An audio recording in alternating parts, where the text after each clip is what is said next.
सर्वकाय सर्वदा सर्वकाय सर्वदा। हरि जय जय राम कृष्ण हरि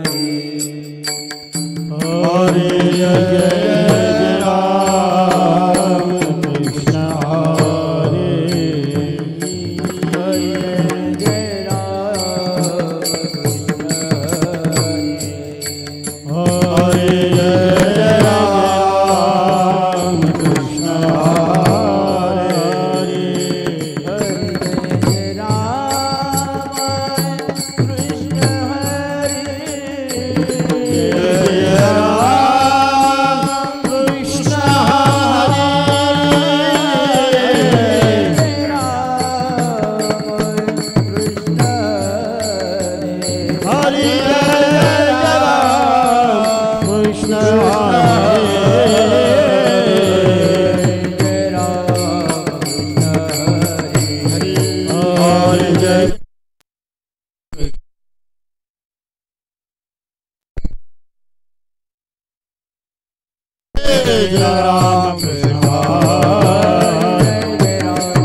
हरि जय जय राम कृष्ण हरि हरि जय राम कृष्ण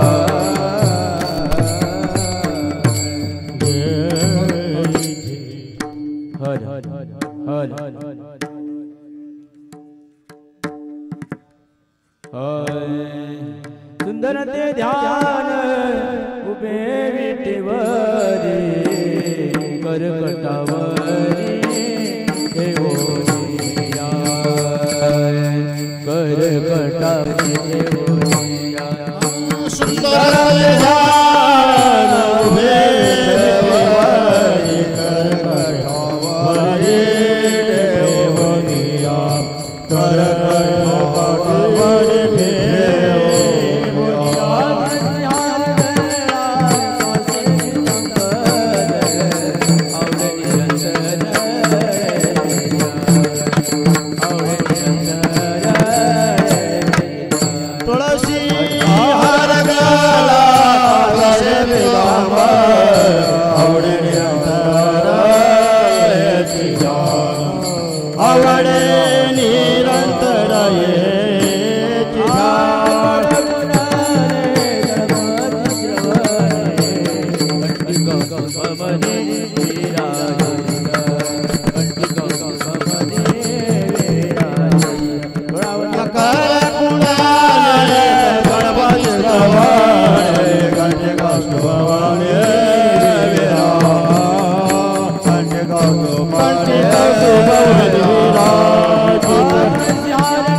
मॉनिटर लावते मॉनिटर ला थोड़ा आवाज हल हल हल हल थोड़ा हल हल हल आवाज हल हल समोरचा मॉनिटर दे बरं हां असं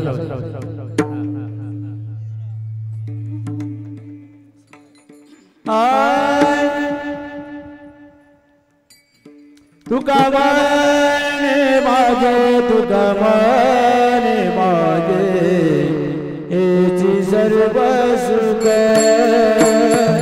तुका माने माझे तुका माने माझे एची सर्व सुख तुका माने माझे तुका माने माझे सर्व सुख तुका माने माझे तुका माने माझे येची सर्व सुख आय पाहिलासी मुख आवरीन पाहिलासी मुख आवरीन पाहिलासी मुख पाहिलासी मुख आवरीन तुळसी हार गळा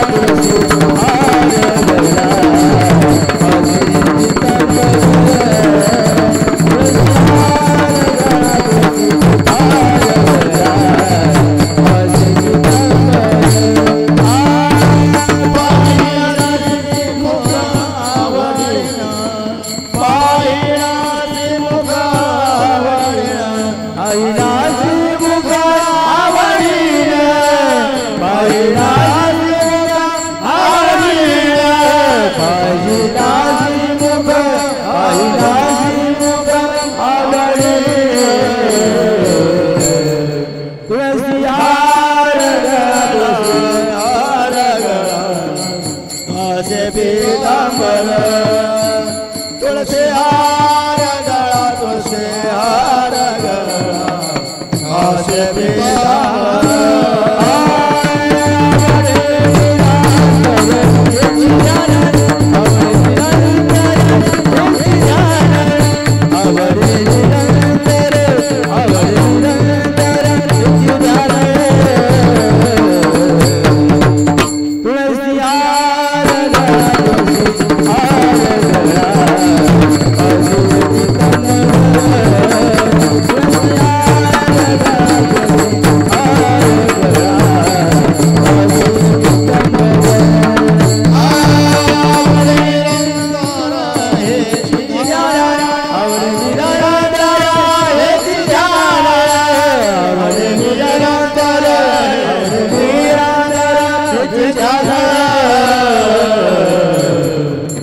तुळसी हार गळा तुळसी हार गळा आसे पीतांबर तुळसी हार गळा तुळसी हार गळा आसे पीतांबर विठोबाय कुमार हरि हरि गोपाल कुमार विठोबार कुमार विठोबार कुमार विठोबार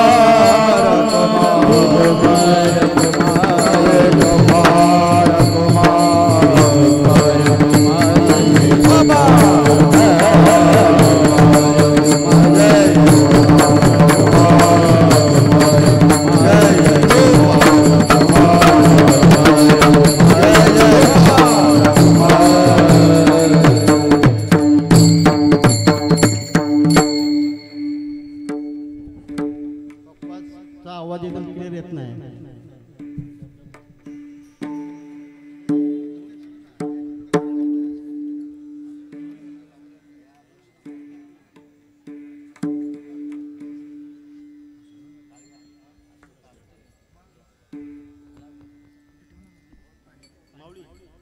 माऊली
हरि जय जय Ram Krishna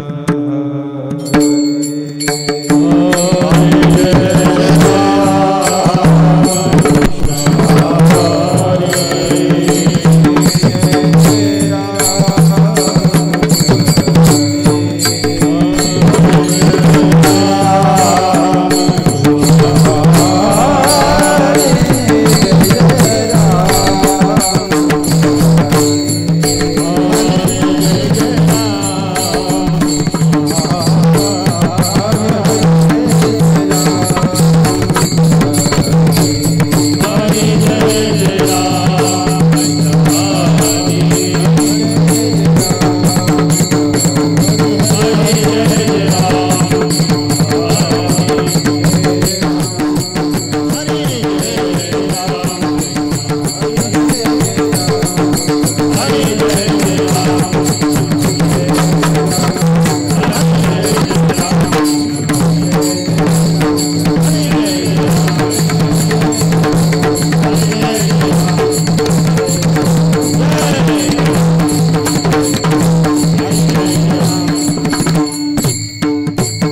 hello hello hello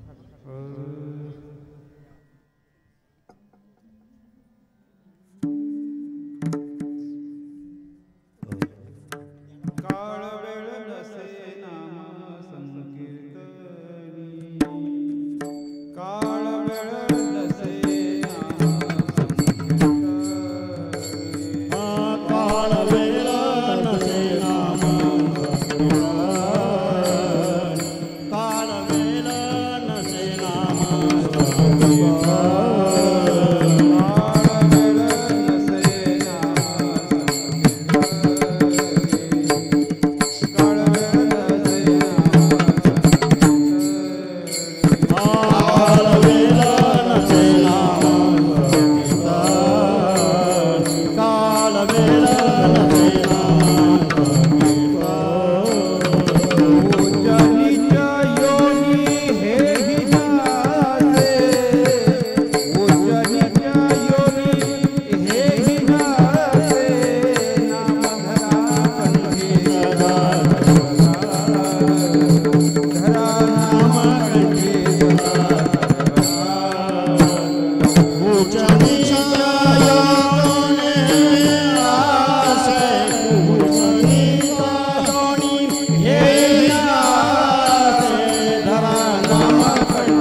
कळवेल नसे नामन कीटनी कळवेल नसे नामन कीटनी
वेळ नसे नाम संकीर्तनी उच्च नीच योनी हेही नसे.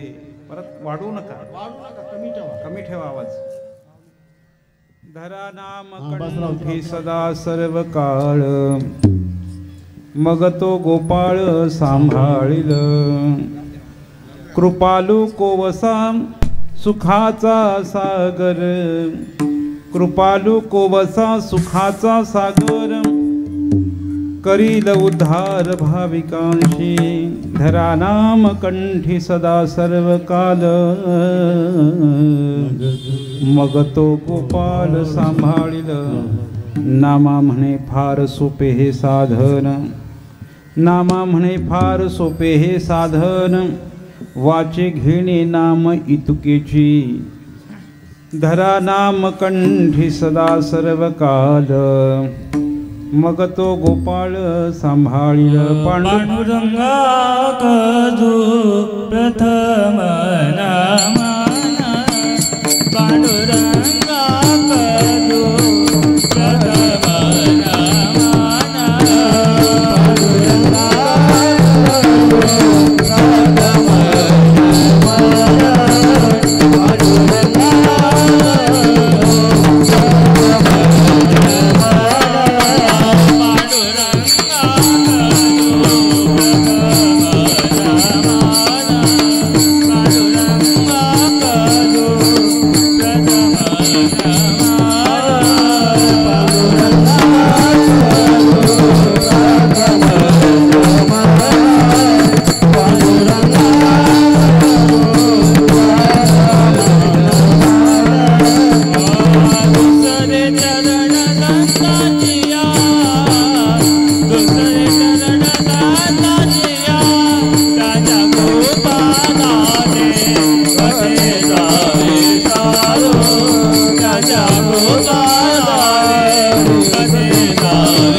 संतांसी रंजो चित्तासे आपुलिया.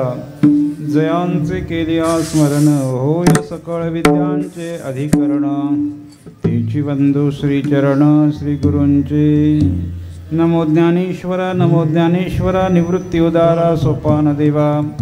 मुक्ताबाई नमो त्रिभुवन पावने अद्यत्रय जननी देवाचिया. नमो सद्गुरु तुकया ज्ञान दीपा.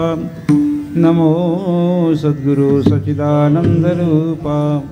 नमो सद्गुरु भक्त कल्याण मूर्ती. नमो सद्गुरु भास्करा पूर्ण कीर्ती. मस्तक माझा पायावरी या वारकरी संतांच्या वचन ऐका कमळापती. माझी रंकाची विनंती कर जोडितो कथे काली. आपण असावे जवळी काळ वेळ नसे नाम संकीर्तनी.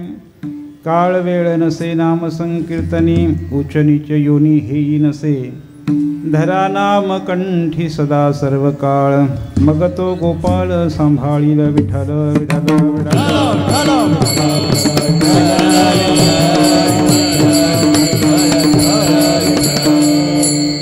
काळ वेळ नसे नाम संकीर्तनी उच्च नीच योनी हेही नसे. धरा नाम कंठी सदा सर्व काळ मग तो गोपाल सांभाळील. प्रस्तुत सेवेकरिता निवडलेला अभंग. कर्तुम अकर्तुम अन्यथा कर्तुम शक्ती असलेला पंढरीश पांडुरंग परमात्म्याचे प्रेम भांडारी भक्तश्रेष्ठ नामदेव महाराजांचा चार चरणाचा अत्यंत गोड चिंतनीय मननीय असा अभंग आहे. या अभंगातून संत श्रेष्ठ नामदेव महाराज नाम या साधनेचा महिमा प्रतिपादन करतात. विठ्ठल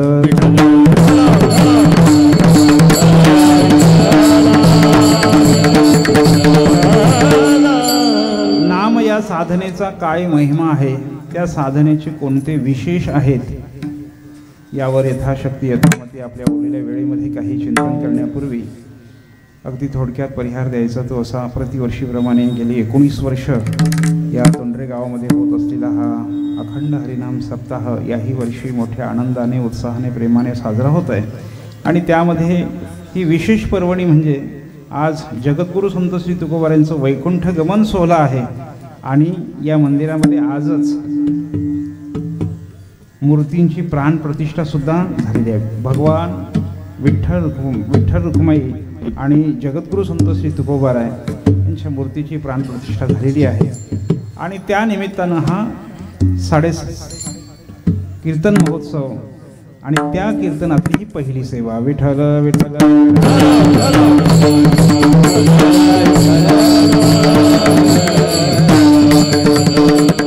आज जगद्गुरू संत श्री तुकोबारायांचं वैकुंठ गमन सोहळा आहे. तुकोबारायांच्याबद्दल किती बोलावं तेवढं कमी आहे. तुकोबारायांसारखा संत या जगात होणं नाही, यापुढेही होणार नाही. कळीच्या काळा माझी अद्भुत वैकुंठाला सर्वच जण गेले हो, पण वैकुंठाला सर्वच जरी गेले तरी मानवदेह घेऊन कोण गेले? आई सांगा कलेवर नेले कोणी? कलेवर घेऊन जाणारे संत म्हणजे जगद्गुरू संत श्री तुकोबाराय. कळीच्या काळा माझी अद्भुत वर्तविले, मानवदेह घेऊन निजधामा गेले. असे अलौकिक, असामान्य, असाधारण असा महिमा असलेले जगद्गुरू संत श्री तुकोबारायांच्या चरणी नतमस्तक होतो आणि माझ्या प्रतिपाद्य विषयाकडे वळतो. विठ्ठल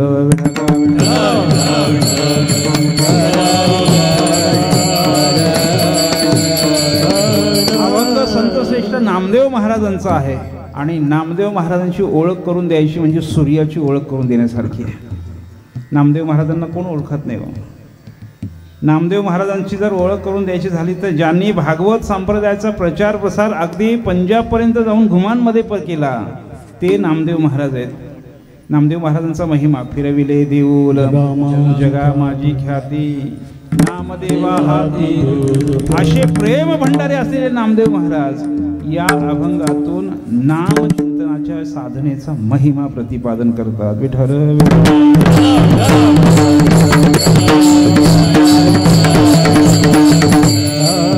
वारकरी संप्रदायाची मुख्य साधना जर पाहिली तर पंढरीची वारी आणि नामचिंतन ही वारकरी संप्रदायाची मुख्य साधना आहे. पण त्यातल्या त्यात नामचिंतन करणं ही वारकरी संप्रदायाची असलेली अंगीभूत साधना आहे. विठ्ठल विठ्ठल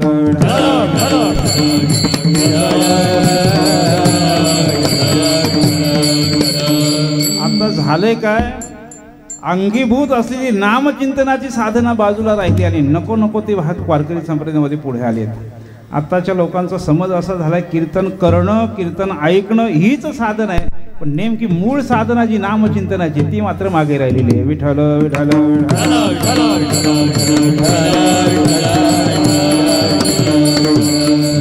या अभंगामध्ये प्रवेश करण्याकरता थोडक्यात भूमिका अशी आहे.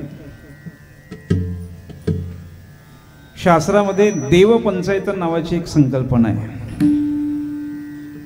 देवपंचायतन नावाची संकल्पना काय आहे तर ज्या वेळेला असा एक संभ्रम निर्माण झाला की देवाचे झालेले जे अनंत अवतार आहेत, या अनंत अवतारापैकी किती आणि कोणत्या अवतारांची साधना करावी, उपासना करावी, भक्ती करावी असा संभ्रम निर्माण झाला.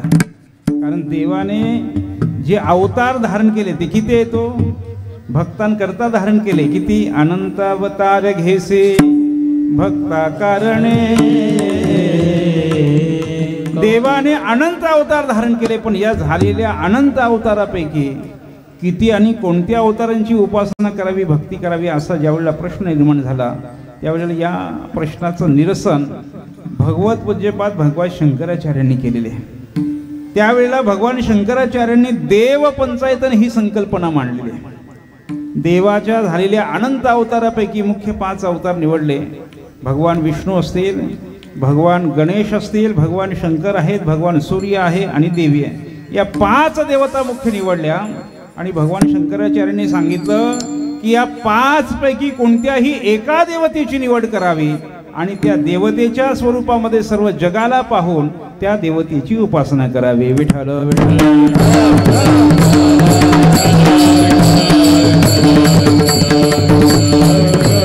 म्हणून तिथपासून ही उपासना पद्धती आपल्याकडे चालू असलेली आपल्याला पाहायला मिळते. मग भगवान शंकराची जी उपासना करतात त्यांना शैव म्हणतात. भगवान विष्णूची उपासना करणारे वैष्णव आहेत. देवीची उपासना करणारे शाक्त आहेत. भगवान गणेशाची उपासना करणारे गाणपत्य आहेत आणि भगवान सूर्याची उपासना करणारे सौर्य आहेत. ही उपासना पद्धती तिथपासून सुरू आहे. मग ही उपासना पद्धती सुरू असताना या 5 पैकी एका देवतेची निवड करावी आणि त्या देवतेला मुख्य मानून इतरांना गौण मानून त्यांची उपासना करावी. ही देवपंचायतन संकल्पना आहे. मग त्यामुळे पूर्वीची मंदिरं सुद्धा तशीच असायची. कशी? आताही तुम्हाला उत्तर भारतामध्ये जर गेलात तर आता तशी मंदिरं तुम्हाला पाहायला मिळतील. ज्या देवतेचे आपण मुख्य उपासक आहोत त्या देवतेचं मोठं मंदिर असायचं आणि या 4 देवांची लहान लहान मंदिरं त्याच्या बाजूला असायची. एकाच मंदिरामध्ये खिचडी करत नसायची. विठ्ठल विठ्ठल.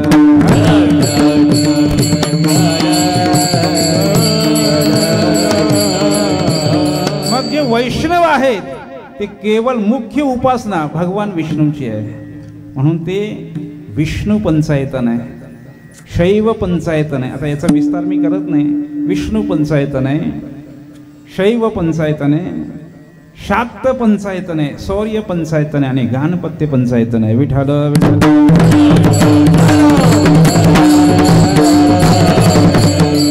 फक्त समजून घ्या, विष्णू पंचायतन म्हणजे भगवान विष्णूची मुख्य उपासना आणि बाकीच्यांची गौण उपासना. इतरांची उपासना करायची नाही असं नाही, पण मुख्य उपासना. म्हणून वैष्णवांचा धर्म सांगत असताना या वैष्णवांना या जगामध्ये केवळ विष्णूच दिसला पाहिजे अशी वैष्णवाची लक्षणं केलेली आहे. विष्णुमय जग, विष्णुमय जग,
वैष्णवाचा धर्म म्हणजे लक्षण. मग जे वैष्णव आहेत त्यांनी सर्वत्र भगवान विष्णूलाच पाहिलं पाहिजे. भगवान विष्णूची मुख्य उपासना आणि इतरांची उपासना गौण आहे. ही जशी देव पंचायतन आहे तशी साधना पंचायतन सुद्धा आपल्याला पाहायला मिळते.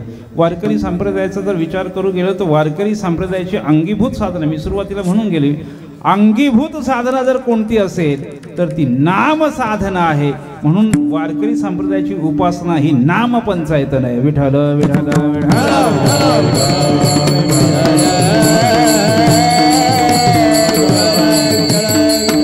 वारकरी संप्रदायामध्ये ज्या ज्या उपासना केल्या जातात त्यामध्ये पुन्हा 5 प्रकार आहेत. नाम, रूप, लीला, धाम आणि परिकर या 5 प्रकारच्या उपासना केल्या जातात.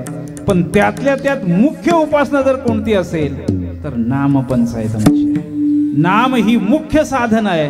मग त्यामध्ये परिकर म्हणजे संतांची सद्गुरूची सेवा करत नाही असं नाही, सद्गुरूची सेवा पण ती गौणत्वाने.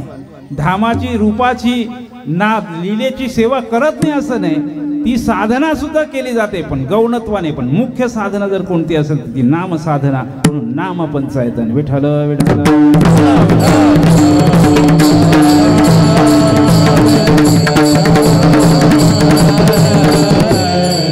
म्हणून ही पंचायतन संकल्पना मी का मांडली.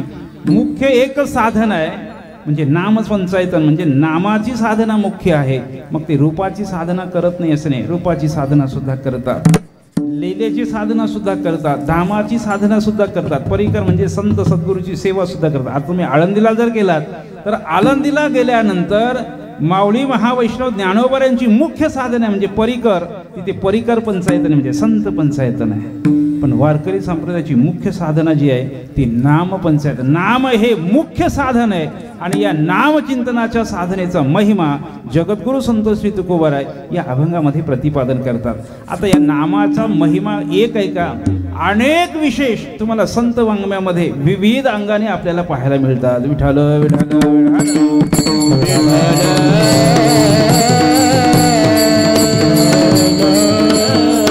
वेगवेगळ्या संतांनी वेगवेगळ्या प्रकारे नामचिंतनाच्या साधनेचे विशेष सांगितलेले आहेत, पण आपापल्या परीने. जसं एक उदाहरण देतो म्हणजे तुमच्या लगेच लक्षात येईल. रव्यापासूनच शिरा बनवला जातो, रव्यापासूनच लाडू बनवला जातो आणि रव्यापासूनच वडी बनवली जाते. पण सगळ्यांची बनवण्याची पद्धत मात्र वेगवेगळी आहे. विठ्ठल विठ्ठल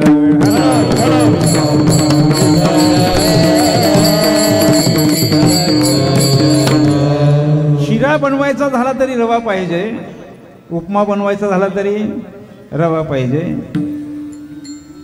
लाडू बनवायचा झाला तरी रवा पाहिजे आणि वडी बनवायची झाला तरी रवा पाहिजे. रॉ मटेरियल एकच आहे पण चव मात्र सगळ्यांची भिन्न भिन्न आहे. विठ्ठल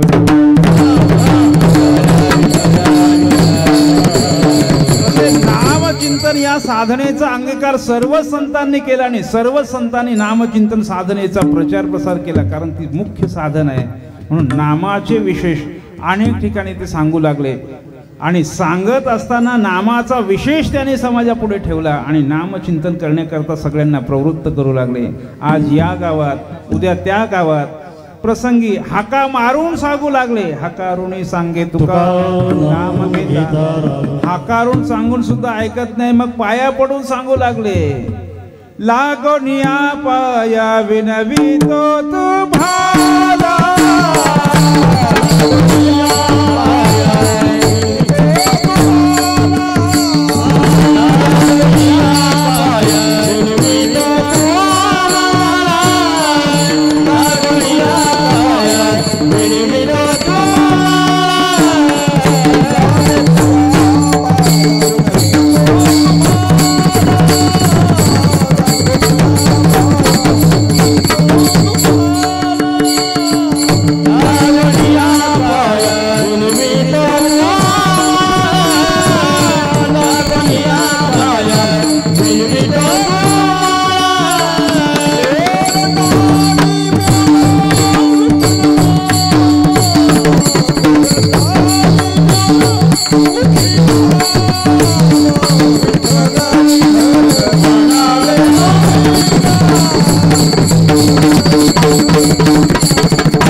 कधी पाया पडून सांगू लागले, कधी हाका मारून सांगू लागले, नामचिंतन करा, नामचिंतन करा. कोणाला सांगितलं हो? सगळ्यांना सांगितलं. गाते, श्रोते, पाहते, चतुर विनोदे, दूषिते, सोहम भावे पुण्यते, या सगळा ते विनोदी. काय सांगितलं? करा विठ्ठल स्मरण. तुम्ही नामचिंतन करा, नामचिंतन करा, नामचिंतन करा. पण ज्या वेळेला एखादा माल घेऊन, एखादा प्रोडक्ट घेऊन तुम्ही मार्केटमध्ये जाता ना, त्यावेळेला मार्केटमधला असलेला कस्टमर तुम्हाला विचारतो की तुम्ही हे प्रोडक्ट मार्केटमध्ये आणलं खरं, पण या प्रोडक्टचं काय विशेषता आहे? हे प्रोडक्ट आम्ही का स्वीकारावं? यासारखे इतर अनेकही प्रोडक्ट आहेत, त्याचा आम्ही स्वीकार का करू नये आणि हेच प्रोडक्ट आम्ही का स्वीकारावं? कारण हे साधन जे सांगितलं, हे साधन ईश्वर प्राप्तीचं, देवप्राप्तीचं साधन आहे. आणि देवप्राप्तीची इतरही साधनं जगामध्ये उपलब्ध असताना, शास्त्राने सांगितलेली असताना, याच साधनेचा आम्ही अंगीकार का करावा, असा प्रश्न ज्यावेळेला नामदेव महाराजांना विचारला गेला, त्यावेळेला नामदेव महाराज म्हणू लागले की ज्या युगाचा जर विचार करू गेलो, देश काळाचा जर विचार करू गेलो, तर हेच एक साधन आहे, जे साधन या कलियुगामध्ये केल्यानंतर तुम्हाला देवापर्यंत घेऊन जाईल.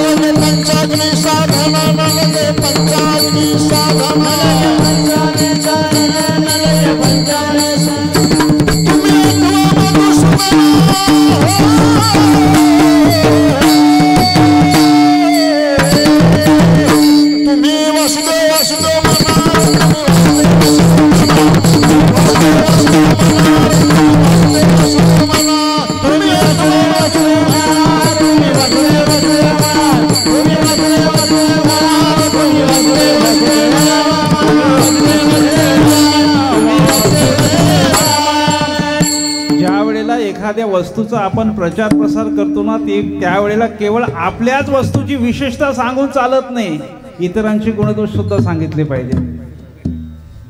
मग त्या साधनांपेक्षा हे साधन कसं श्रेष्ठ आहे हे पटवून द्यावं लागतं. त्यावेळेला त्या साधनाचा अंगीकार लोक करतात. विठ्ठल विठ्ठल.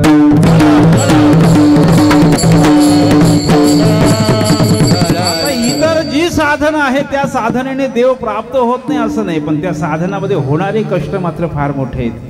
आता तीर्थाचा विचार करू गेलं तर तीर्थामध्ये फिरावं लागतं. न लगे तीर्थाचे भ्रमण, न लगे पंचाग्नी साधन. उन्हामध्ये उभं राहून तापून घ्यावं लागत नाही, एवढा त्रास आपल्याला करावा लागत नाही. पण हे नामचिंतनाचं साधन असं साधन आहे की हे साधन सगळ्यात सोपं असं साधन आहे. म्हणून या साधनेचा प्रचार प्रसार नामदेव महाराज करू लागले. त्यावेळेला समाज पुढे आला, नामदेव महाराजांना विचारू लागला, महाराज तुम्ही नामचिंतनाचं साधन करायला सांगता, पण या नामचिंतन साधनेची काय विशेषता आहेत? नामदेव महाराज म्हणाले, एक असेल तर सांगू ना, अनेक आहेत, पण अनेक जरी असले तरी एक दोन सांगाल की नाही? त्यावेळेला नामदेव महाराजांनी अभंगाच्या पहिल्या चरणामध्ये नामचिंतन या साधनेचे दोन विशेष सांगितले. अभंगाच्या पहिल्या चरणात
विशेष सांगितला आणि अभंगाच्या उत्तरार्धात एक विशेष सांगितलेला आहे, पूर्वार्धात विशेष सांगितला. काळ वेळ नसे नाम संकीर्तनी.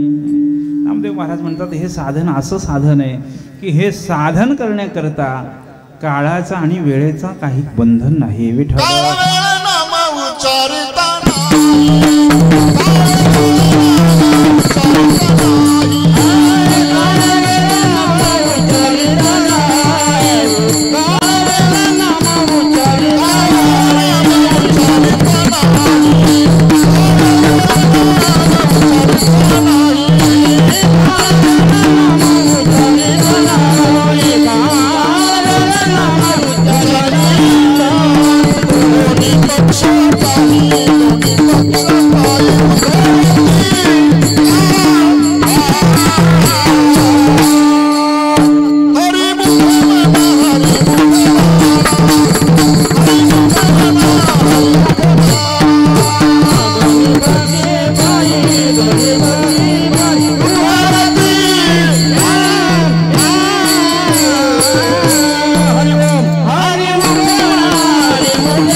जे दोन विशेषणं पहिल्या चरणामध्ये सांगितलेली त्या दोन्ही विशेषणाच्या संदर्भात ज्ञानोबाऱ्यांच्या हरिपाठामध्ये प्रमाण आपल्याला पाहायला मिळतात. पहिलं प्रमाण महाराजांनी दिलं, काळ वेळ नाम उच्चारिता नाही, दोन्ही पक्षी पाही उद्धरते. दुसरा विषय जो सांगितलेला आहे, उच्च नीच योनी हेई नसे, जातवीत गोत ओळशील मात, भजे का त्वरित, भजे खा नाही बरं का, भजे का त्वरित, भावना युक्त विठ्ठल विठ्ठल विठ्ठल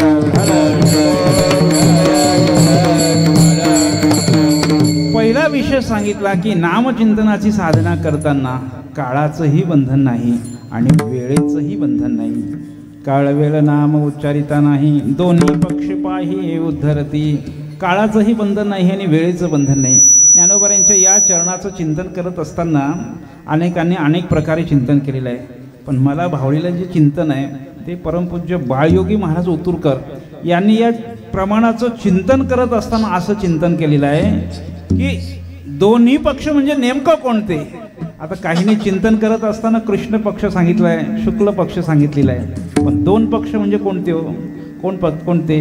त्यावेळेला बाळयोगी महाराज ओतूरकर यांनी असा बारकावा सांगितला, दोन पक्ष म्हणजे नामसंकीर्तन करणाराही उद्धारून जातो आणि नामसंकीर्तन ज्या काळात केलं तो काळही उद्धारून जातो. विठ्ठल विठ्ठल विठ्ठल.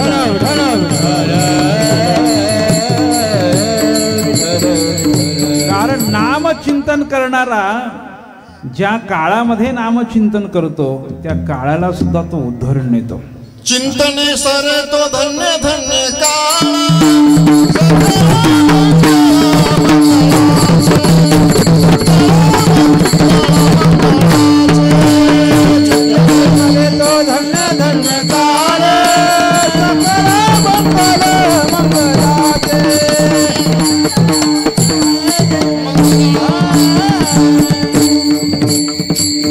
काळ असाही सरत असतो, पण सरणारा काळ चिंतनात जर घातला, नामचिंतनात गेला तर तो काळही धन्य होतो.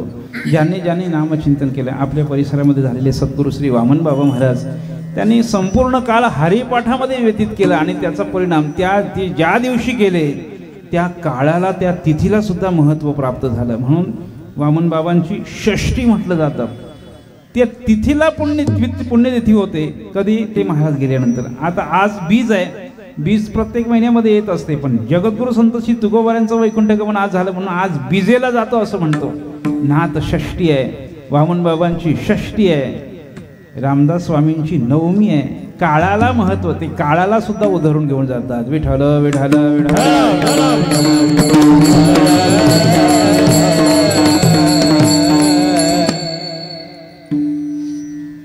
पहिला विशेष नामदेव महाराजांनी सांगितलं की नामचिंतन करत असताना काळाचंही बंधन नाही आणि वेळेचंही बंधन नाही. काळ वेळ नसे नाम संकीर्तने. आता इथे व्याकरणाच्या दृष्टीने जर आपण चिंतन करू गेलो तर व्याकरणामध्ये पंचमीचाही भाव आहे आणि सप्तमीचाही भाव आहे. कीर्तनाकरिता आणि कीर्तन करत असताना दोन प्रकारे याचं चिंतन करता येतं.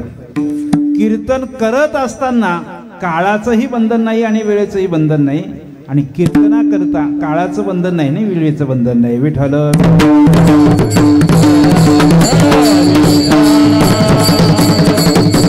आता हा पंचमीचा आणि सप्तमीचा भाव अजून सोपा करून सांगतो. नामचिंतनाचं साधन कधी करावं याच्याकरता काळाचं बंधन नाही आणि वेळेचं बंधन नाही, एक भाव आहे. आणि दुसरा भाव असा आहे की नामचिंतनात मन रंगल्यानंतर ते नामचिंतन किती काळ करावं आणि किती वेळ करावं याचंही बंधन नाही. विठ्ठल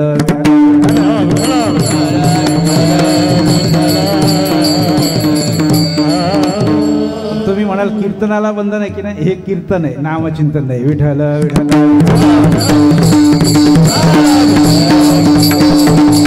त्यावेळेला या नामचिंतनामध्ये मन रंगतं ना, मन रंगतं त्यावेळेला मग मात्र काळाचीही पर्वा नाही आणि वेळेचीही पर्वा नाही. किती वेळ चिंतन, जास्तीत जास्त वेळ. आता कधी कधी काय होतं, संतांच्या प्रमाणाचा नको तसा अर्थ काढून आपल्या फायद्यापुरतं तेवढं घेतात. विठ्ठल विठ्ठल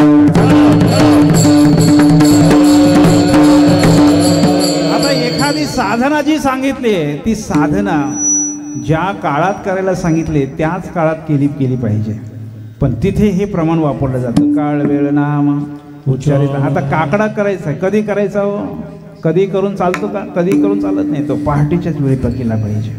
ज्या साधना पहाटे करायला सांगितल्या त्या पहाटेच केली पाहिजेत.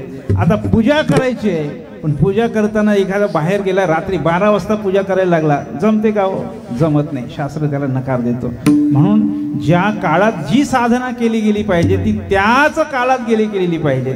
आता इतर साधनांचा जर आपण विचार करू गेलो तर इतर साधनामध्ये काळालाही महत्त्व आहे आणि वेळेलाही महत्त्व आहे. विठ्ठल विठ्ठल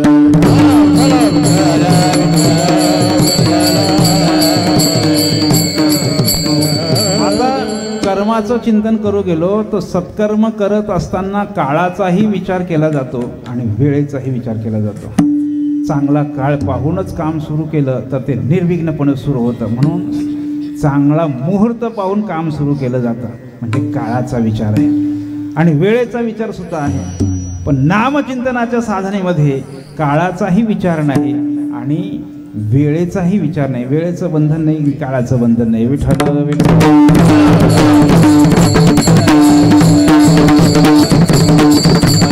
आता किती विस्तार करू. इतर सगळ्या साधनांचा जर विचार करू गेलो तर काळाचं बंधन आहे. आता माझ्यासमोर 2 मृदंगाचार्य आहेत. आता मृदंग शिकायचं आहे, पण वयाच्या 60व्या वर्षी. विठ्ठल विठ्ठल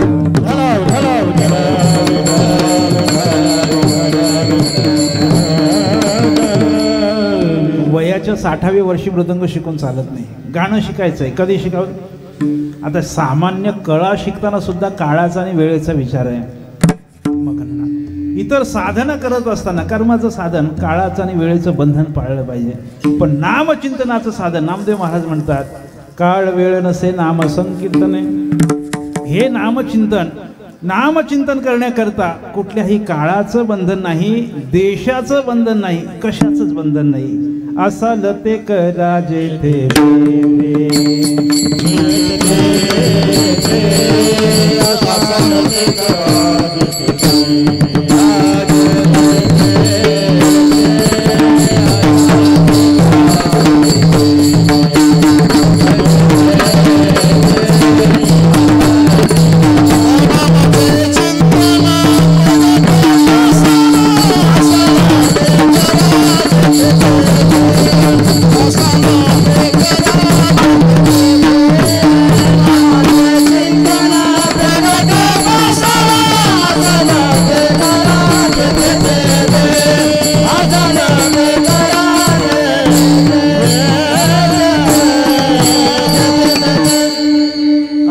ते करा जेथे थे.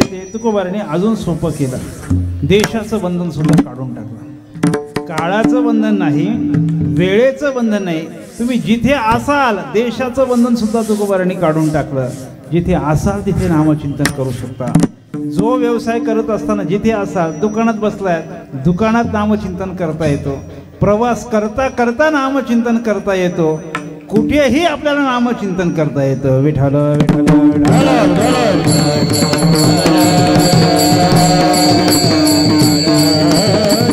नाथ महाराजांचा स्पेशल अभंग फक्त नजरेसमोर, हरी बोला देता हरी बोला घेता, फक्त नजरेसमोर आणा.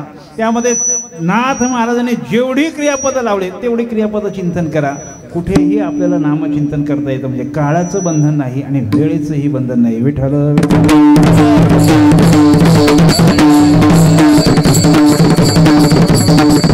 बरं, नामचिंतनाचं साधन हे कुणालाही करता येतं आणि कुठल्याही काळात करता येतं. म्हणून काळ वेळ नसे नाम संकीर्तने. जगद्गुरु संत श्री तुकोबारायांचं जीवनचरित्र जर पाहिलं तर तुकोबारायांनी सुद्धा नामचिंतन केलं. पण कुठे बसून केलं? एक ब्राह्मण बुवा येत होता आणि एक मनुष्य त्यांना टाकळ्यामध्ये बहिर्विधीला बसला होता आणि बहिर्विधीला बसल्या बसल्या तिथे त्याचं नामचिंतन चालू होतं. रामकृष्ण हरी जय जय रामकृष्ण हरी, रामकृष्ण हरी जय जय रामकृष्ण हरी. आता त्या ब्राह्मणाने विचार केला, काय माणूस आहे म्हणे, कुठे काय करावं हेही त्याला कळत नाही. पण तुकोबारायच होते ते. शेवटी तुकोबारायांना भेटायला आला होता. ज्यावेळेला तुकोबारायांच्या घरी आले, तुकोबारायांची भेट झाली, त्यावेळेला त्यांनी असं निरीक्षण करून पाहिलं तर त्यांना असं जाणवलं की टाकळ्यामध्ये बसलेला माणूस म्हणजे हे तुकोबारायच आहे. त्यावेळेला तुकोबारायांना विचारलं, म्हणे तुम्ही तिथे त्या स्थितीमध्ये नामचिंतन करत होता? तुकोबारायांनी दिलेलं उत्तर फार गोड आहे. माझी मद झाली अनावर वाचा, छंद या नामाचा घेतलासे. आता यातला अजून एक बारकावा तुम्हाला सांगतो. काळ वेळ नसे नामसंकीर्तन आहे. आता काळाचं बंधन आणि वेळेचं बंधन कोणाला नाही? ज्याची वाचा अनावर झाली आहे त्याला. विठ्ठल विठ्ठल.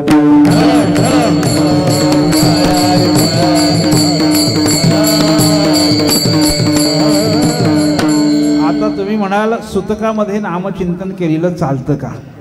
असा बरेचसे प्रश्न विचारतात. सुतकामध्ये नामचिंतन करावं की नाही? तर नामचिंतन करायला हरकत नाही, पण जे बीज मंत्र आहेत किंवा जे वेदाचे मंत्र आहेत ते म्हणून चालत नाहीत. विठ्ठल विठ्ठल.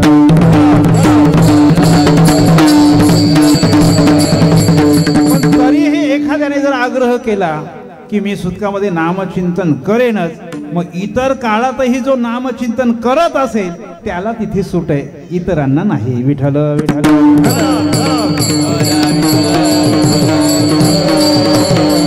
ज्याला नामचिंतनाशिवाय राहावतच नाही त्याच्याकरता ही सूट आहे, इतरांकरता नाही.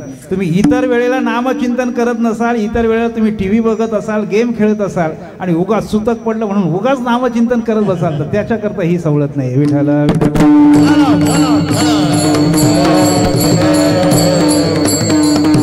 म्हणून नामदेव महाराजांनी जरी म्हटलं असलं काळ वेळ नसे नाम संकीर्तने, कोणा करता? ज्याला त्या विठ्ठल नामाचा छंद लागला असेल त्याच्याकरता. विठ्ठल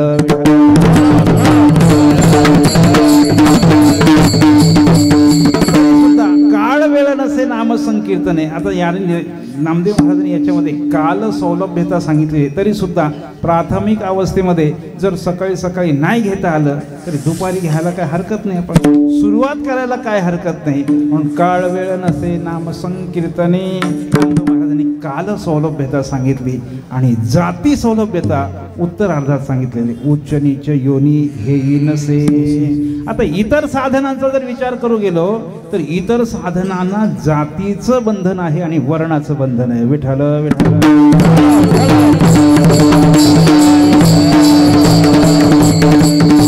यज्ञ करत असताना सुद्धा वर्णाचं बंधन आहे. कोणतेही यज्ञ कोणालाही करता येत नाही. क्षत्रियांचे जे यज्ञ आहेत ते ब्राह्मणांना करता येत नाही, ब्राह्मणांचे यज्ञ क्षत्रियांना करता येत नाही, ब्राह्मण क्षत्रियांचे यज्ञ वैश्याला करता येत नाही आणि ब्राह्मण क्षत्रिय वैश्याचे यज्ञ शूद्राला करता येत नाही.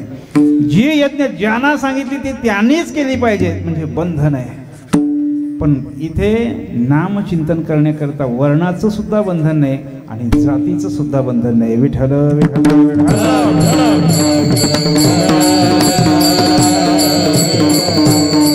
मग नामचिंतनाचा अधिकार इतर ठिकाणी वर्णाचं आणि जातीचं बंधन जरी असलं तरी नामचिंतनाची साधना करत असताना सकळाची येथे सकळाची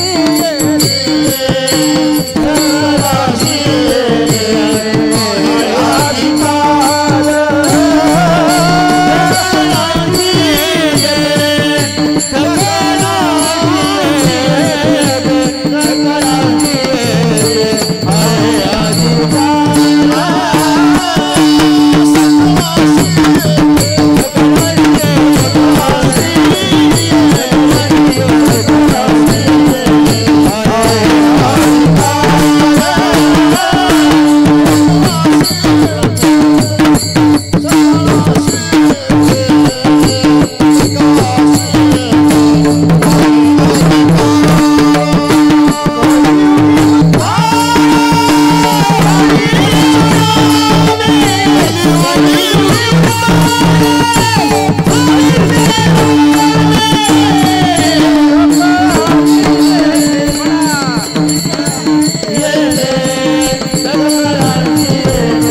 महाराजांनी अभंगाच्या उत्तरार्धामध्ये दुसरा एक विशेष सांगितलेला आहे की नामचिंतन करत असताना जातीचं आणि वर्णाचं सुद्धा बंधन नाही.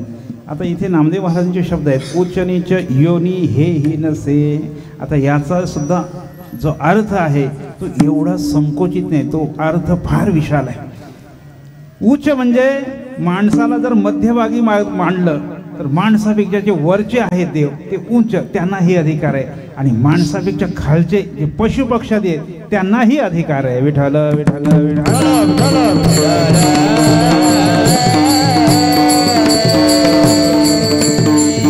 कारण अनेक पशु पक्ष्यांनी सुद्धा नामचिंतनाची साधना केलेली आपल्याला पाहायला मिळते. सगळ्यात सुप्रसिद्ध उदाहरण आहे गजेंद्राचं. असेल जो कोणी ब्रह्मांड चालक आपणची हाक देईल हाके, गजेंद्राचं उदाहरण आहे. अजून सुद्धा काही उदाहरणं आपल्याला देता येतील. आपल्या संप्रदायामध्ये मोठे बुवा होऊन गेले. मोठे बुवा महाराजांना माहीत असतील. त्यांचा एक घोडा होता. त्या घोड्याची विशेषता काय हो? त्या घोड्याची विशेषता अशी होती की ज्या वेळेला 2 एकादशी यायच्या ना, 2 एकादशी, आणि 2 एकादशी आल्यानंतर कोणती एकादशी करायची असा संभ्रम पडायचा. त्यावेळेला चारा घेऊन त्या घोड्याजवळ जायचं. घोड्याने चारा खाल्ला तर ती एकादशी करायची नाही, आणि ज्या दिवशी चारा खाल्ला नाही ती एकादशी करायची. विठ्ठल.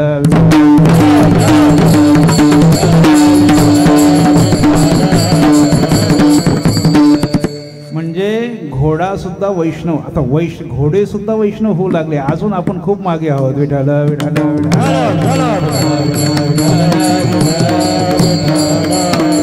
नुसते घोडे नाही, कुत्रा सुद्धा वैष्णव झाला. कुत्रा. नर्मदा किनाऱ्यावर एक संत होऊन गेले. संत रंगावधूत स्वामी, त्यांच्याकडे एक कुत्रा होता. एवढा वैष्णव होता, एवढा वैष्णव. वैष्णवांचे जे आचार विचार होते ना त्यांना बरोबर पाळणारा तो कुत्रा होता. कथा सुरू झाली की बरोबर कथेला येऊन बसणार शांतपणे, आणि कथा संपली की बरोबर आपल्या जागेवर जाणार. त्या रंगावधूत स्वामींचा इतका आज्ञाधारक होता. स्वामींनी जर आज्ञा केली बाबा जा रे अवधूत, त्याचं नाव सुद्धा काय होतं? अवधूत. म्हणे अवधूत स्टेशनवर पाहुणे आले, जा पाहुण्यांना घेऊन ये. बरोबर तो स्वामींची आज्ञा मानून स्टेशनवरून त्या पाहुण्यांना घेऊन यायचा. आणि तो कुत्रा सुद्धा एकादशी करायचा आणि गुरुवारही करायचा. विठ्ठल विठ्ठल.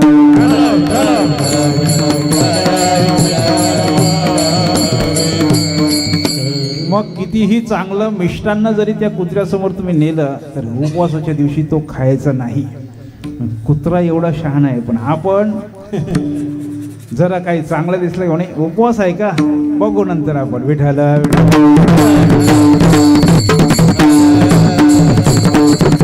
कशा करता सांगितलं? उच्च नीच योनी हे नसे. म्हणून काही उच्च नीच योनीमध्ये सुद्धा नाम चांगले चांगले, नाम चांगले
अधिकार सगळ्यांना आहे. उच्च नीच योनी हेही नसे, कपिकुल उद्धरले, मुक्त केले राक्षसा, म्हणून नामचिंतन हे साधन इतकं सर्वश्रेष्ठ साधन आहे, कुणालाही करता येतं.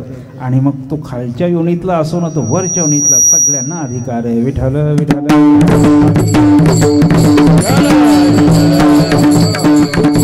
नामदेव महाराजांना आपण विचारू. नामदेव महाराज तुम्ही म्हणता सगळ्यांना नामचिंतनाचं साधन करता येतं, त्याला काळाचं बंधन नाही, वेळेचं बंधन नाही. किती काळ करावं याचं मी सुद्धा बंधन नाही सांगितलं, पण किती काळ करावं याचं जरी बंधन नाही सांगितलं, हे सुरुवातीच्या काळात सांगितलं. पण ते किती काळ केलं पाहिजे त्याचा निर्देश नामदेव महाराजांनी अभंगाच्या दुसऱ्या नाम कंठी सदा सर्व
चरणामध्ये नामदेव महाराज म्हणतात की हे नामचिंतनाचं साधन करायचं आहे. तुम्ही म्हणाले काळाचं बंधन नाही, वेळेचं बंधन नाही, पण किती काळ करायचं याचा निर्देश नामदेव महाराजांनी दुसऱ्या चरणामध्ये केलेला आहे. किती वेळ करायचं? धरा नाम कंठी सदा सर्व काळ विठ्ठल विठ्ठल.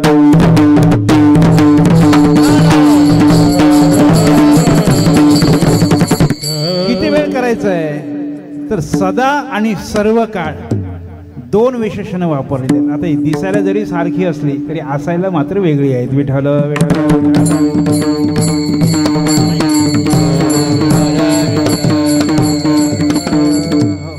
किती वेळ नामचिंतन करायचं आहे? किती वेळ?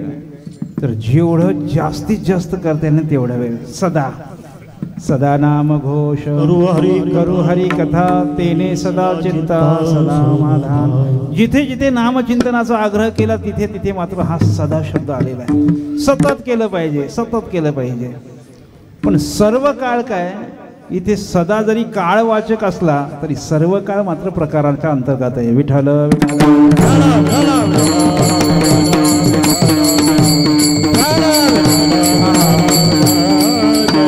फक्त सदा आणि सर्व काळ हे वेगवेगळे कसे आहेत ते समजावून सांगतो. एखादा वारकरी झालाय, गळ्यामध्ये पवित्र तुळशीची माळ घातली आहे.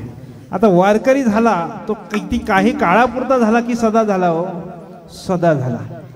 सर्व काळापुरता झाला. पण सर्व काळ झाला असं नाही. कधी कधी काय होतं, एखादा असा काळ येतो की त्या काळामध्ये असा प्रसंग निर्माण होतो, म्हणजे कुटुंबाचा देव आहे, त्या देवाला जवळ कापलं पाहिजे काहीतरी. मग तिथे मात्र तो त्या काळापुरता तो माघार घेतो. म्हणजे सदा झाला नाही पण सर्व काळ झाला नाही. विठ्ठल विठ्ठल.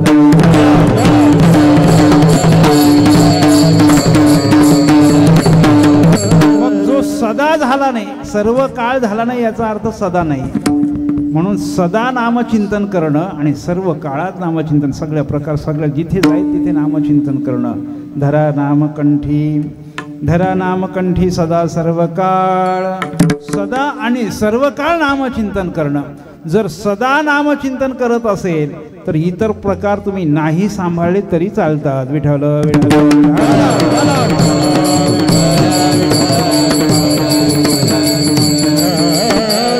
सतत जर नामचिंतन करत असाल तर तुम्हाला एखादा धर्म आहे, त्या धर्माच्या तुम्ही नाही सांभाळलं तरी चालेल. उदाहरण देतो, रामायणातला प्रसंग आहे. ज्या वेळेला राजा दशरथाचं निधन झालं आणि ती वार्ता प्रभू रामचंद्रांना कळाली. प्रभू रामचंद्रांना कळाल्यानंतर त्यांनी तिथं पिंडदान केलं. पण पिंडदानाचा विधी असा आहे की ते भाताचे गोळे करावे लागतात. पण भाताचे गोळे प्रभू रामचंद्रांनी केले नाही, तिथं फळांवर पिंडदान केलं. का बरं केलं असेल? त्याची कारणमीमांसा करत असताना वाल्मिकी ऋषीने अशी केली आहे की प्रभू रामचंद्र ही 14 वर्ष व्रतस्थ होते. शिजवलेलं काहीच खायचं नाही, फक्त फळाहार करायचे. मग शिजवलेलं जर काही खायचंच नाही, आम्ही जे खाणार ते फळांवरच पिंडदान केल्याचं उदाहरण आपल्याकडे पाहायला मिळतं. विठ्ठल विठ्ठल.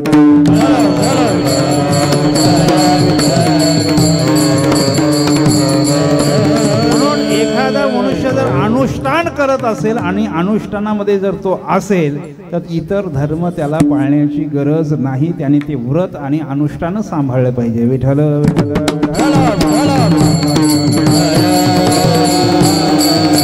म्हणून नामचिंतन करायचंय. पण किती काळ करायचं? धरा नामकंठी सदा सर्व काळ. सदा करायचं आणि सर्व काळात करायचंय. काय करायचंय? नामकंठी धरायचंय. पण इथे नामकंठी शब्द आता कंठामध्ये जो गेला जातो इतका बारीक सुद्धा नाही, कारण शेवटच्या चरणामध्ये वाचे नाम येणे इतुकेची इतकं म्हटलेलं आहे. म्हणजे वाचिक नामाचाच आग्रह केलेला आहे. आता कंठामध्ये नाम आहे पण तो आजप जपाचा आहे, पण तेवढा बारकावा इथे नामदेव महाराजांनी सांगितला नाही. आजप जप करत असताना केवळ कंठच हालत असतो, पण तो बारकावा इथे घ्यायचा नाही. धरा नाम कंठी सदा सर्व काळ. कंठामध्ये धारण कर, म्हणजे वाचेमध्ये धारण करायचा. वाचेमध्ये धारण करायचा. आणि जर सदा आणि सर्व काळ हा नाम जर तुम्ही कंठामध्ये धारण केला तर परिणाम काय हो? मग तो सांभाळील, मग तो गोपाळ सांभाळील, मग तो गोपाल सांभाळील. विठ्ठल विठ्ठल.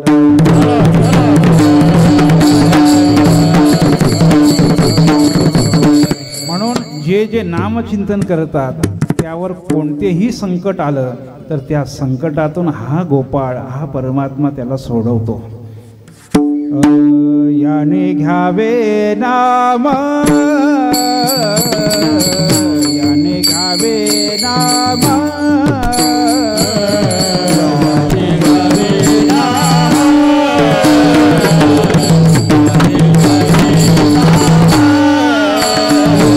करणे त्याचे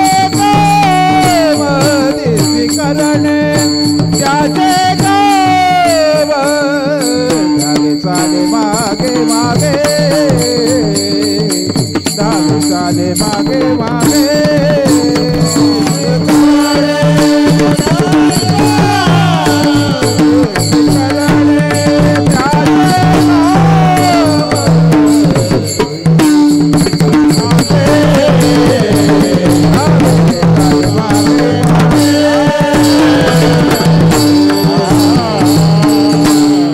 अनेक प्रमाण आपल्याला देता येतील, अनेक प्रमाण आहेत. मोहे धावे घाली पाना नाम घेता पंढरी राणा. एक दृष्टांत नजरेसमोर ब्रज के भक्त म्हणून एक पुस्तक आहे. या पुस्तकामध्ये एक अशी कथा आली आहे. एका वृंदावनामध्ये एक बाके बिहारी जो वृंदावनामध्ये जो विग्रह आहे तो बाके बिहारी आहे. पंढरपूरचा जो देवाचा विग्रह आहे त्याला पांडुरंग म्हणतात, विठ्ठल म्हणतात. पण वृंदावनामध्ये जर तुम्ही गेलात तर तिथे जो देवाचा विग्रह आहे त्याला बाके बिहारी म्हणतात. आता त्या वृंदावनामध्ये एक भक्त राहत होता, अयाचित वृत्तीने राहणारा. आपला हम दो हमारे दो असा संसार त्याचा चाललेला होता. मुलीचं लग्न आलं, मुलीच्या लग्नाकरिता पैसे नाहीत. मग काय केलं, एका सावकाराकडे गेला आणि सावकाराकडून 20,000चं कर्ज काढलं. आता 20,000 आता लग्न होत नाही बरं का, पूर्वीचा काळ आहे.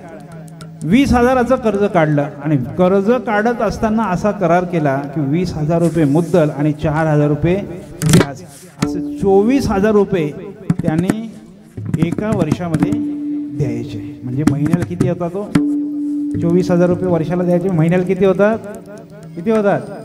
2,000 रुपये महिना. महिन्याला 2,000 रुपये नेऊन द्यायचे. मुलीचं लग्न झालं आणि लग्न झाल्यानंतर आता हा बाके बिहारीचा भक्तच असल्यामुळे बरोबर नेमून महिन्याला 2,000 रुपये द्यायचा. पण हा सतशील असल्यामुळे तो का पावती घ्यायला, आता याच्या अंतकरणातच कपट नसल्यामुळे तो समोरचा माणूस मला फसवेल असा याच्या अंतकरणात भावच नाही. का, कारण हा सुद्धा तसाच होता ना. याला दृष्टीसृष्टीवाद म्हणतात. एखाद्या माणसाच्या बाबा नेहमी सांगायचे, माझा तो अधिकार नाही, बाबा नेहमी सांगायचे आपल्याला जर समोरच्याचे गुणदोष दिसत असतील याचा अर्थ आपल्याकडे गुणदोष आहेत. विठ्ठल विठ्ठल विठ्ठल.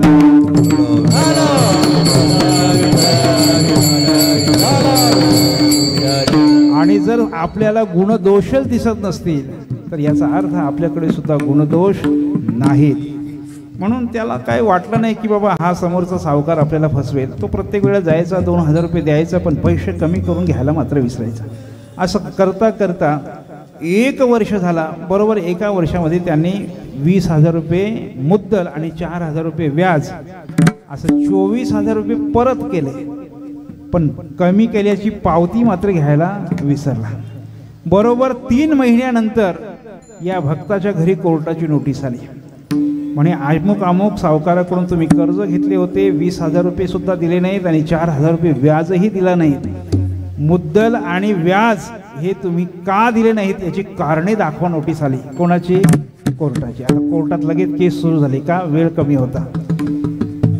कोर्टात केस सुरू झाल्यानंतर न्यायाधीश साहेबांनी त्या भक्ताला विचारलं, म्हणे तुम्ही यांच्याकडून कर्ज घेतलं होतं का. म्हणे हो, कर्ज घेतले होते, 20,000 कर्ज घेतले होते आणि 4,000 रुपये व्याज द्यायचे कबूल केले होते. मग तुम्ही क्या व्याज दिलं नाही का. म्हणे व्याजही दिले आणि मुद्दल सुद्धा दिले. बरोबर 12 महिन्यात 24,000 रुपये यांच्या घरी दिले. पण कोर्टाला ते न्यायाधीश साहेबाला कळत होतं की हा भक्त खरं बोलतोय, पण कोर्टाला भावना कळत नसतात, कोर्टाला साक्षी पुरावे हवे असतात. त्या जजला कळत होतं की हा भक्त खरं बोलतोय, पण कोर्टाला साक्षी पाहिजे, पुरावा पाहिजे. त्या न्यायाधीश साहेबांनी भक्ताला विचारलं, म्हणे तू 24,000 रुपये दिले खरे, पण हे 24,000 रुपये देताना तू कोण साक्षीदार तुझा आहे का, काही पुरावा तुमच्याकडे आहे का. त्यावेळेला भक्ताने विचार केला. आता तो भक्त सुद्धा साधा सुद्धा नव्हता, उच्च लेवलचा भक्त होता. आणि मग त्याने असा विचार केला, आपण ज्याची भक्ती करतो तो बाके बिहारी कुठे नाही हो.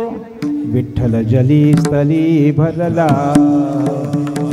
ठावनाई उरला, तो सर्वत्र आहे आणि सर्व काळात आहे. म्हणून आपण ज्या ज्या वेळेला पैसे दिलेले आहेत त्या त्या वेळेला तो बाके बिहारी कोणी नसला तरी बाके बिहारी होता. हे त्या भक्ताने त्यांना सांगितलं. ते भक्ताला लक्षात आलं. म्हणून त्याने सांगितलं, म्हणे एक साक्षीदार आहे. कोण साक्षीदार आहे. म्हणतो बाके बिहारी साक्षीदार आहे. लगेच कोर्टाने नोटीस काढली, बाके बिहारी हाजीर हो जाओ. आता कोर्टाला का देव वगैरे कळतो का. तो कोर्टाचा माणूस नोटीस घेऊन वृंदावनामध्ये आला म्हणे बाके बिहारी कोण आहे, बाके बिहारी कोण आहे. आता बाके बिहारी नावाचा माणूस असेल तर भेटेल ना. म्हणे बाके बिहारी नावाचा माणूस नाही, पण बाके बिहारीचं मंदिर आहे. आता सरकारीच नोकर होता तो. त्याने त्या मंदिराच्या दरवाजाला नोटीस चिपकवली आणि तो निघून गेला. इकडे चिंता कोणाला पडली? भक्ताला चिंता पडली की मी माझ्या देवाला साक्षीदार म्हणून देवाचं नाव गेलेलं आहे. मग याने काय केलं?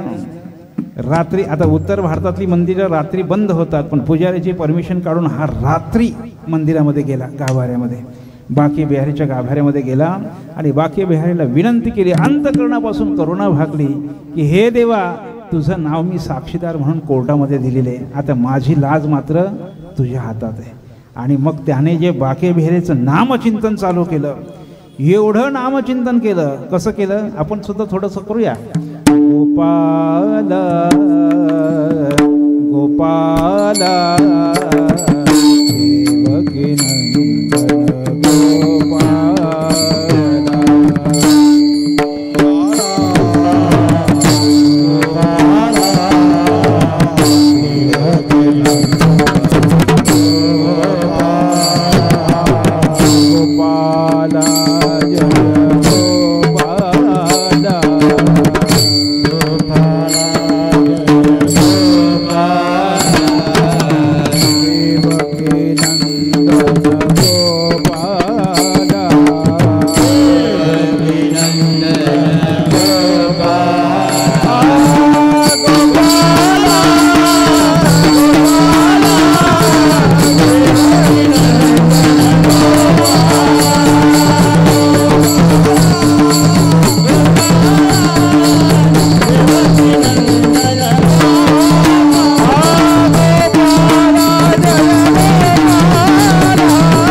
गोपाल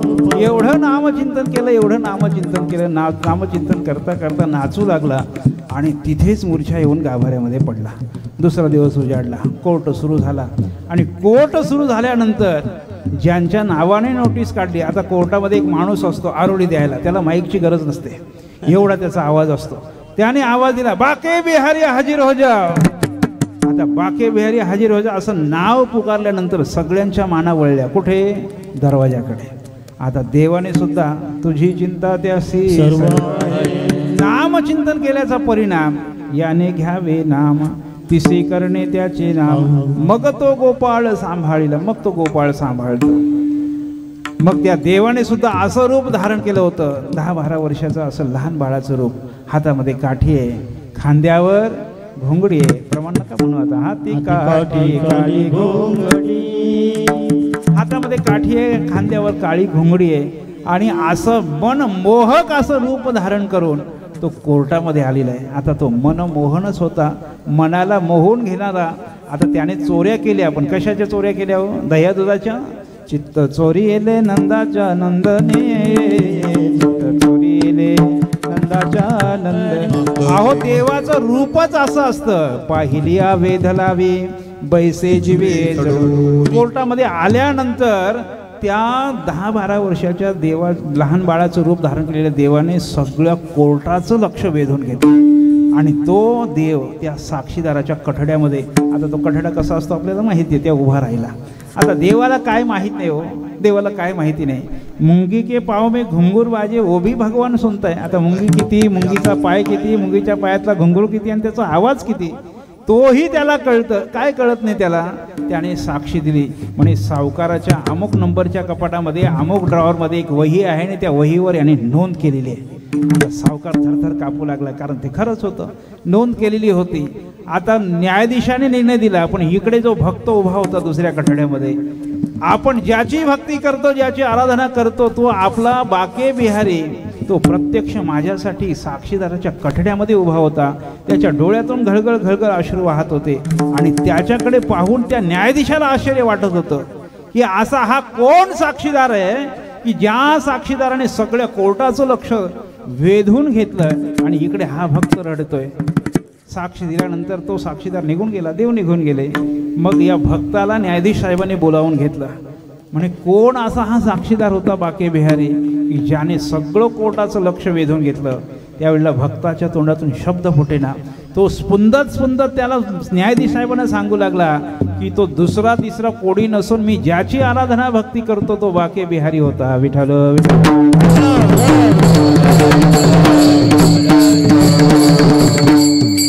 आणि ज्या वेळेला न्यायाधीश साहेबांना कळालं की आपण आपल्या कोर्टाच्या साक्षीदाराच्या कठड्यामध्ये देवाला उभं केलं, त्यावेळेला लगेच न्यायाधीश पदाचा राजीनामा दिला आणि लगेच कुठे आले हो, वृंदावनामध्ये आले. बाके बिहारीच्या चरणावर नतमस्तक झाले आणि मग वृंदावन सोडून कधीच गेले नाही. मग तिथे ते प्रसिद्ध झाले, जज बाबा म्हणून प्रसिद्ध होते. ही घडलेली घटना आहे बरं का, 40-50 वर्षापूर्वी. तुम्ही अजूनही ते ब्रज के भक्त हा पुस्तक घ्या आणि त्या पुस्तकामध्ये ही कथा आपल्याला पाहायला मिळते. 40-50 वर्षापूर्वी घडलेली ही घटना आहे. कशा करता ही घटना सांगितली. मग तो गोपाळ सांभाळील. तुम्ही जर त्याचं सदा सर्व काळ नामचिंतन केलं तर ज्या वेळेला तुमच्यावर कठीण प्रसंग येईल त्या वेळेला तो सांभाळतो. म्हणून जो नामचिंतन करणारा साधक आहे ना, त्या साधकाला साधनेपासून हा परमात्मा च्युत होऊ देत नाही, बाजूला जाऊ देत नाही, तिथे तो सांभाळतो. भुलोनी दिवाट करी धरोनी दावी नीट. द्रौपदीला सांभाळली, थोडीशी बाजूला चालली होती, सांभाळली. मग तो गोपाळ सांभाळी. म्हणून तुम्ही त्याचं सदा सर्व काळ नामचिंतन करा, मग तो तुम्हाला सांभाळतो. का सांभाळतो? कारण त्याचा स्वभावच तसा आहे.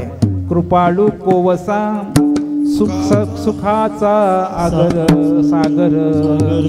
सुखाचा आगर आहे आणि कृपाळू कोवसा आहे. कोवसा म्हणजे मृदू आहे. एवढा तो मृदू आहे आणि कृपाळू आहे, म्हणून तो सगळ्यांना सांभाळतो. आणि सांभाळतोच नाही तर जे त्याला शरण जातात त्यांचा सगळ्यांचा तो उद्धार करतो. करी उद्धार भाविकांचा. म्हणून हे देवाने आपला उद्धार करावं असं जर वाटत असेल तर तुम्ही सुद्धा नामचिंतन केलं पाहिजे. म्हणून नामदेव महाराज आग्रह करतात तुम्ही नामचिंतन करा.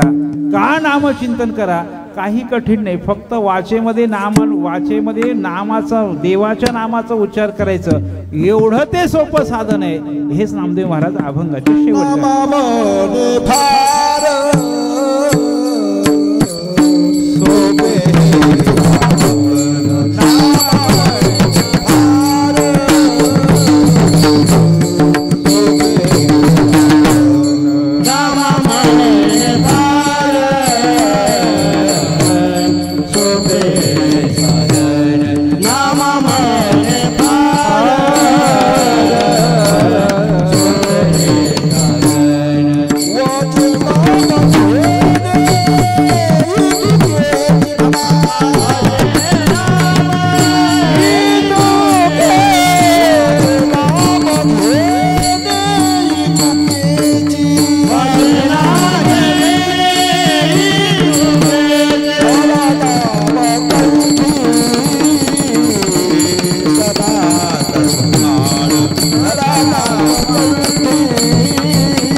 अभंगाच्या शेवटच्या चरणामध्ये नामदेव महाराज म्हणतात की तुम्ही हे सोपं साधन आहे, करा. किती सोपं आहे, फक्त वाचेने देवाचं नामचिंतन करा, इतकंच कराय. वाचे नाम घेणे इतुकेची. पण किती काळ घ्यायचं हो? धरा नाम कंठी सदा सर्व काळ. मग तो गोपाल सांभाळी. ज्ञानेश्वर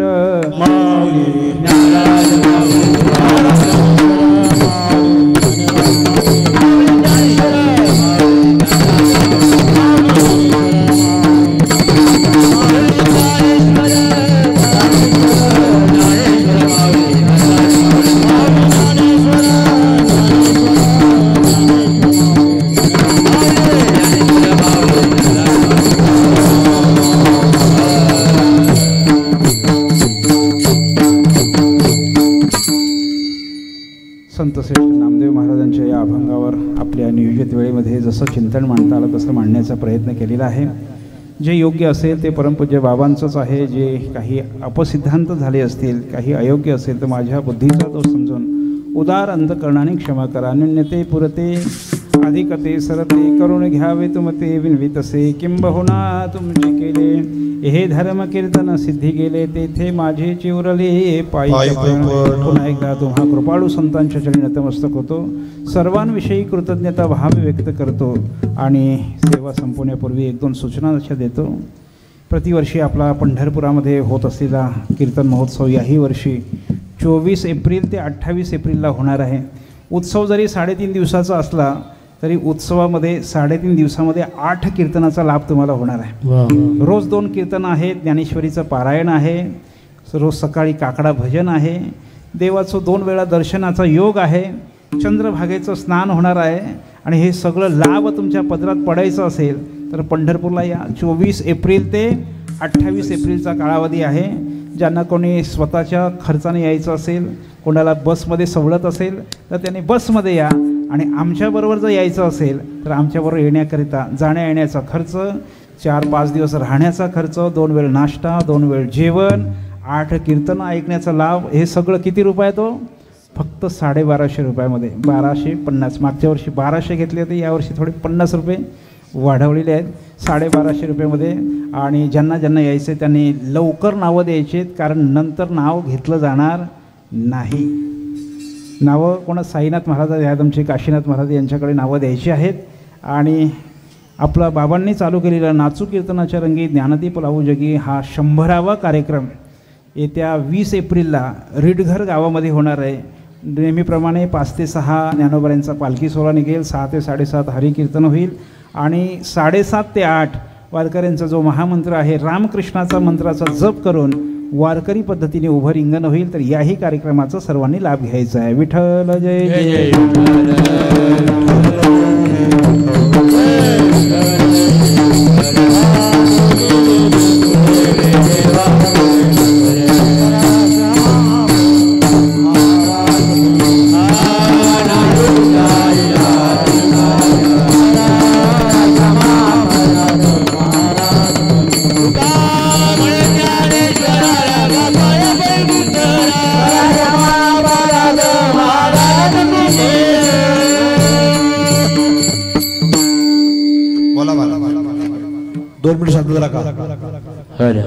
प्रथम सूचना म्हणजे कार्पेट उचलल्याशिवाय कोणी भोजनासाठी बसू नये. आज सकाळी हरिभक्तपरायण लालचंद महाराज तनुज मजकूर यांचं बीजेनिमित्ताने एक हरिकीर्तन झाले. आणि आता 7 ते 9 या दरम्यान हरिभक्तपरायण निवृत्ती महाराज पाटील उसाडणे यांचे कीर्तन झाले. आजचे सेवाधारी आहेत बबन बच्चू पाटील. आणि आजचे भोजनाचे सेवाधारी आहेत ते